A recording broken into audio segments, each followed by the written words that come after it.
When snooty millionaires find out she's a billionaire, they denounce her as a simple woman. While affluent people laughed above her, Aries Ellie cleaned marble floors. Especially painful was the silver-haired man's derision. They had no idea that this unseen woman would soon go to the top of the financial and moral hierarchy. Ellie Jenkins was startled out of her sleep in her small Queens apartment by the 5:15 a.m. alarm. Beside her, her elderly tabby cat, Fitzgerald, stretched in the soft early light that came through the thin drapes. By 7 a.m., Ellie, 34, had perfected her morning routine: 15 minutes for showering, 10 minutes for dressing, 5 minutes for coffee, and precisely 23 minutes on the early train to complete her first cleaning job. "Another day, another dollar, right, Fitz?" she whispered, rubbing her fingers across the cat's ears. Her refrigerator door showed a meticulously planned itinerary: Monday through Wednesday at Manhattan corporate offices, Thursdays at an Upper East Side apartment, and Fridays at a variety of Hampton homes where the rich held their weekend parties. Her current life was not the same as the framed nursing degree that was displayed on her wall. Ellie had a bright future as an intensive care unit nurse 6 years prior, but everything changed when her mother was diagnosed with Alzheimer's. She had drained her meager resources over those 3 trying years by quitting her job to take care of her mother. Ellie told her mirror, "Mom would be proud of you," while pinning her hair back. "Maybe not of the cleaning job, but of who you are." The sound of her mother's voice: "Kindness and education, Ellie. No one can take those things away from you," they served as a constant compass in her life. Medical expenses had prevented her from going back to nursing after the death of her mother. The cleaning firm provided her with flexible hours, instant employment, and enough money to gradually start over.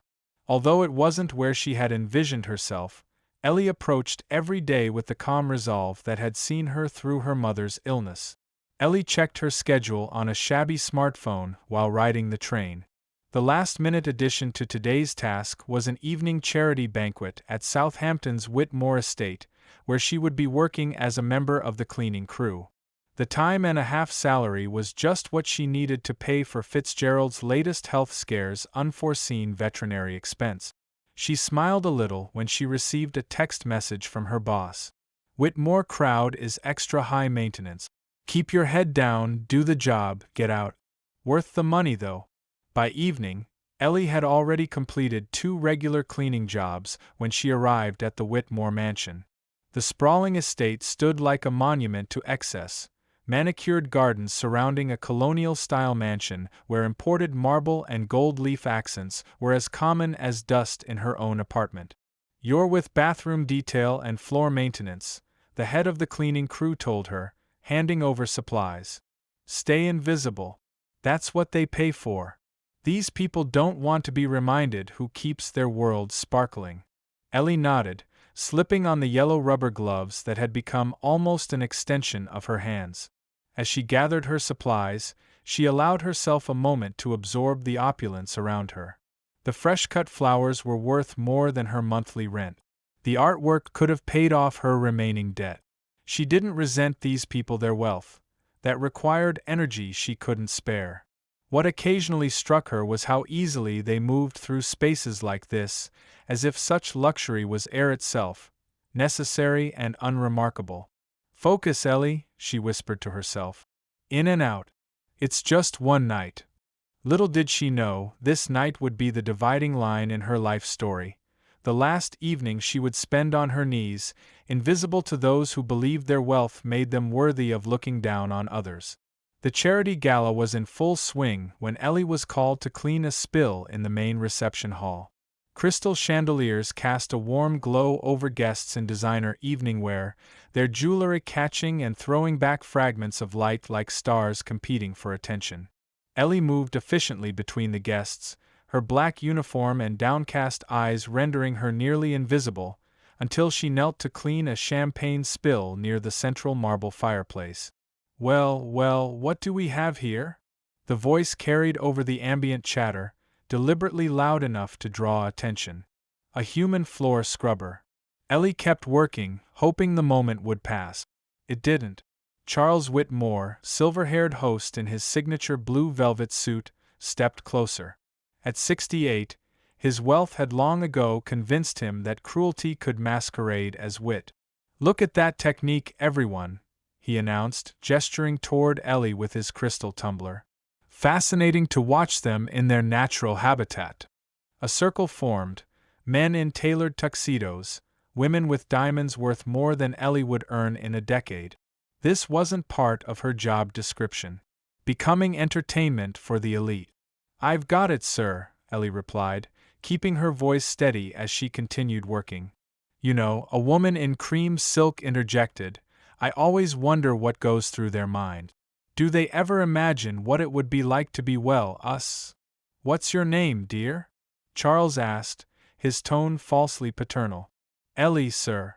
"Ellie," he repeated, as if examining a peculiar specimen. "Short for Ella Laner, I assume, though I doubt your parents were thinking of Eleanor Roosevelt." Laughter rippled through the group. Someone took a photo, and Ellie flinched at the flash. "Tell me, Ellie," Charles continued, "what aspirations occupy your thoughts while you perform your duties? Dreams of marrying rich, perhaps?" Ellie finally looked up, meeting his gaze. Something in her steady brown eyes made Charles blink. "I think about doing my job well, sir, and going home to my cat." The circle erupted in laughter. Charles's theatrical grin spread across his face. "How utterly predictable," he announced. "The simple life for the simple woman." Ellie quietly moved her bucket to the next section of floor, her cheeks burning despite her outward composure. In 3 years of cleaning for the wealthy, she'd learned that invisibility was her best defense. What she didn't know, as she continued her methodical work that evening, was that invisibility was about to become impossible. The very people laughing at her would soon find themselves in a very different position. 3 years passed, like seasons changing steadily, inevitably. Each day blending into the next, Ellie's life continued in its familiar rhythm. Though the night at the Whitmore mansion had left an invisible mark on her spirit, she had quit the Hamptons cleaning circuit the day after the incident. She focused instead on her regular Manhattan clients, where she could work in empty offices and penthouses, free from the preformative cruelty of the elite. The memory of Charles Whitmore's laughter occasionally surfaced in quiet moments, not as sharp as before, but present, like an old injury that aches before rain. "You're too good for those Hampton snobs anyway," her friend Diane said over their monthly coffee meetup. Diane, a fellow cleaner who'd witnessed that night, had become Ellie's closest confidant. Ellie smiled faintly. "I don't think about them much anymore." It wasn't entirely true. Sometimes, she wondered what invisible struggles lay behind their perfect veneers. What emptiness required filling through others' humiliation. Her small apartment remained her sanctuary. She'd added a few modest improvements. New curtains, a refurbished couch found at a neighborhood sale, and a collection of second-hand nursing textbooks that kept her knowledge current despite her absence from the profession. "Still thinking about going back to nursing?" Diane asked, noticing Ellie's gaze drift toward the window. "To nursing? Sometimes. But the recertification costs." Ellie shrugged. One day, that evening, trudging up the stairs to her 5th-floor walk-up with groceries, Ellie found a notice taped to her door. The building had been sold. Rent would increase by 40% within 3 months. "Just perfect," she muttered, Fitzgerald weaving between her ankles as she entered the apartment. Her budget was already stretched tissue-thin. This wasn't a bump in the road, it was a mountain suddenly appearing on her horizon. Over the next weeks, Ellie picked up extra shifts, applied for better-paying positions, and still came up short. The new rent would be impossible unless she moved further out, adding hours to her commute and reducing her already limited sleep. Standing at her kitchen counter, calculator in hand, a strange peace washed over her. She'd survived her mother's illness, rebuilding from nothing before. She would do it again. "We've got this, Fitz," she said, stroking the aging cat. "Change is just life's way of pushing us forward." Little did she know how profound that change would be, or that fate was already in motion, bringing a man in an expensive suit to her door with news that would rewrite her story completely. The knock came at 7:13 p.m. on a Tuesday, 3 sharp raps that echoed in Ellie's small apartment. Fitzgerald disappeared under the bed, unusual for a cat who typically greeted visitors with curious indifference. Through the peephole, Ellie saw a man in his 60s, wearing a tailored suit that spoke of quiet wealth, not the flashy display of the Hamptons crowd, but the understated elegance of old money. "Miss Eleanor Jenkins?" he asked when she opened the door, the security chain still in place. "Yes," she replied. "My name is Robert Harrington of Harrington, Wells, and Pierce Attorneys at Law." He offered a business card through the gap. "I need to speak with you regarding a rather urgent matter concerning your great-uncle Edmund Blackwell." Ellie frowned, examining the embossed card. "There must be some mistake. I don't have a great-uncle Edmund." The man's expression didn't change. "May I come in?" "I assure you, there's no mistake." Against her better judgment, Ellie unhooked the chain. Something about his somber demeanor suggested this wasn't a scam, at least not an obvious one. Once seated at her small dining table, Robert Harrington removed a leather portfolio from his briefcase. "Miss Jenkins, were you aware that your maternal grandmother had a brother? Grandmother Clara? She died before I was born. Mom rarely mentioned her family." "That's not surprising. There was a significant arrangement." Harrington adjusted his glasses. "Edmund Blackwell left America in 1962 after a family dispute. He settled in Switzerland, made investments in emerging technologies, and over 6 decades, built what became Blackwell International." Ellie's confusion deepened. "The tech company?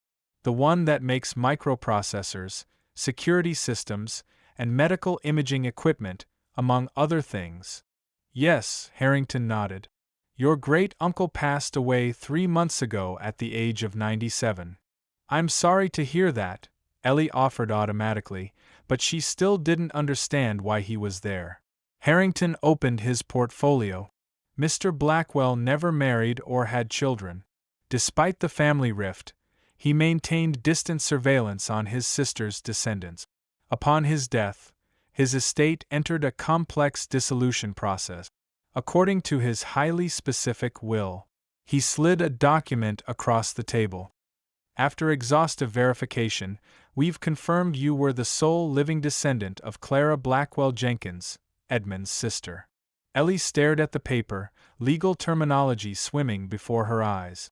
"Miss Jenkins," Harrington continued, his voice softening slightly, "Edmund Blackwell left an estate valued at approximately $4.7 billion, and you are his sole heir."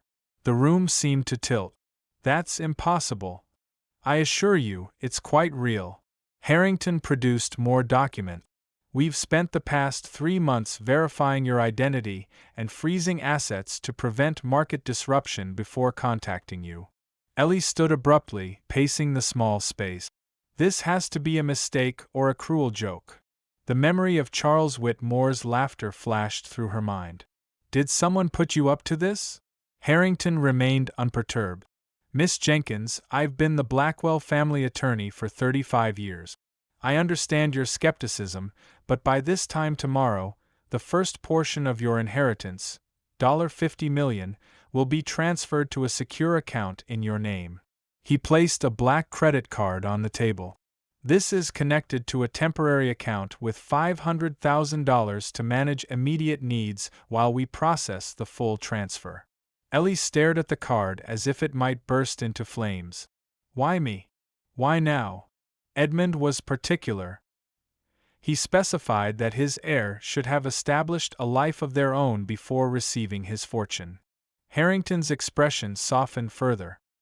He wanted to be certain money wouldn't be their only defining characteristic. As night fell over Queens, Ellie Jenkins, cleaner of other people's homes, keeper of modest dreams, sat across from a man who claimed she was now one of the wealthiest women in America. Somewhere in the vast universe, it seemed the fates themselves were preparing for her return to the Hampton. 3 months after Robert Harrington's visit, Ellie stood at the floor-to-ceiling windows of her Central Park West penthouse. The city sprawled before her like a constellation of earthbound stars. Fitzgerald lounged on a custom-made cat tree, blissfully unaware of how dramatically their circumstances had changed. The transformation of her external world had been swift and overwhelming.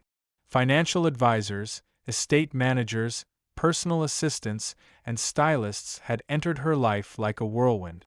Yet Ellie herself changed more slowly, deliberately, like a plant carefully determining which direction to grow toward the light. The board meeting for the Blackwell Foundation is tomorrow at 10 o'clock, her assistant Caroline reminded her, tablet in hand. They're eager to meet the mysterious heir who stayed out of the spotlight. Ellie nodded, fingers absently tracing the window glass. The foundation had been her first priority after understanding the full scope of her inheritance, a vehicle to address healthcare inequities, particularly for caregivers like she had been. And Miss Jenkins, Caroline hesitated. The annual Whitmore Charity Gala invitation arrived. It's the same event you mentioned. Ellie turned her reflection in the glass, overlapping with the memory of herself on hands and knees, yellow gloves stark against dark marble. Yes, the one where I was the entertainment, she murmured. Caroline shifted uncomfortably. Should I decline? No, Ellie said softly. Accept it. It's time. That evening, as her new stylist presented options for the gala, Ellie reflected on her great-uncle Edmund, a man she'd never met, but whose philosophy increasingly resonated with her. His handwritten letter, delivered a month after Harrington's visit, had contained unexpected wisdom. Money doesn't change who you are, it amplifies it.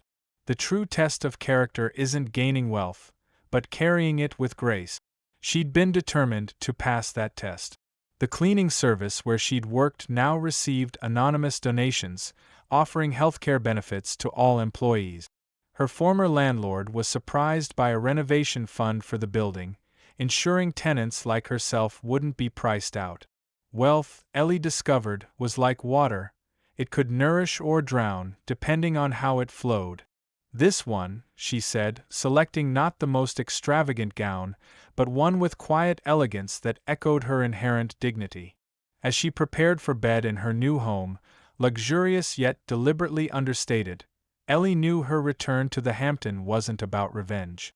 It was about reclaiming her narrative, about standing in the fullness of who she was, not just a billionaire's heir, but a woman who understood both struggle and compassion. The Whitmore Gala was approaching, and this time, she wouldn't be on her knees. The Whitmore estate glowed against the evening sky as Ellie's driver navigated the private road leading to the mansion.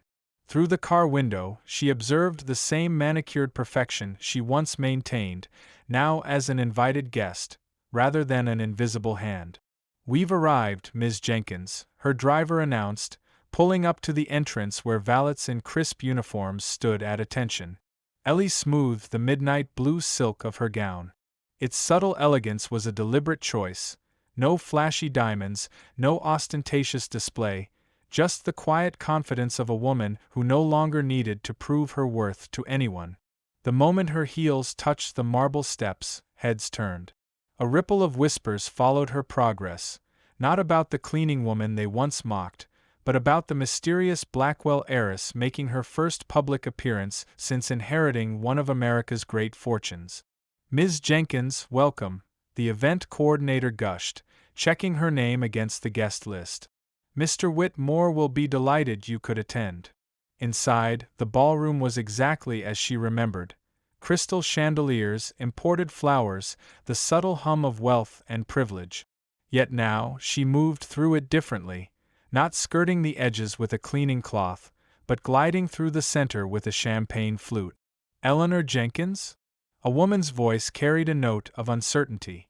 Ellie turned to find Victoria, the woman in cream silk who had joined Charles's mockery 3 years ago. Recognition flickered across Victoria's face, confusion, then shock, then a hasty recalibration. It is you, Victoria breathed, her social training kicking in despite her surprise. I heard the Blackwell heiress was named Ella, but I never imagined you look so different. Ellie smiled. Life changes us all, doesn't it? Yes, of course, Victoria fumbled. You're not in cleaning services anymore, then? No, Ellie replied simply. Though I learned valuable lessons there. Victoria's discomfort was palpable. I should introduce you to everyone. Charles will be fascinated, I'm sure. Ellie finished for her, calm dignity infusing her words as Victoria led her through the crowd. Ellie felt curious eyes tracking her progress. These were the same people who had looked through her, or worse, down at her. Now they angled for introductions, magnetized by her new status in their world. Near the grand fireplace, holding court as he always did, stood Charles Whitmore. His silver hair and blue velvet suit remained unchanged, a man secure in his position at the top of the social hierarchy, until now. Charles! Victoria called, her voice artificially bright. You absolutely must meet Eleanor Jenkins. She's Edmund Blackwell's niece, the heiress everyone's been talking about. Charles turned, his practiced smile freezing as their eyes met. In that breathtaking moment of recognition, the balance of power irrevocably shifted. Time seemed to suspend itself as Charles Whitmore's expression traveled through shock, disbelief, and the dawning horror of recognition. You're, he began, champagne glass tilting dangerously in his hand. Ellie, she supplied calmly. We've met before, Mr. Whitmore, though I was in a different position then. His complexion paled beneath his tan. Around them, conversations quieted as the room sensed the unfolding drama. I don't believe. Charles began, then stopped, recalibrating. His social training kicked in, forcing a brittle smile. Of course, what a remarkable transformation? Not really a transformation, Ellie corrected gently.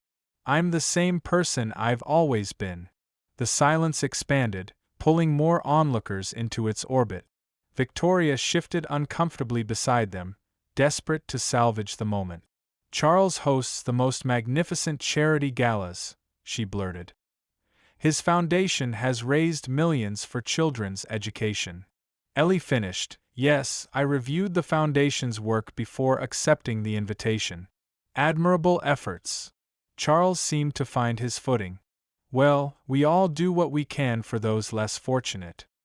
His condescension remained, if slightly muted. Ellie's smile remained steady.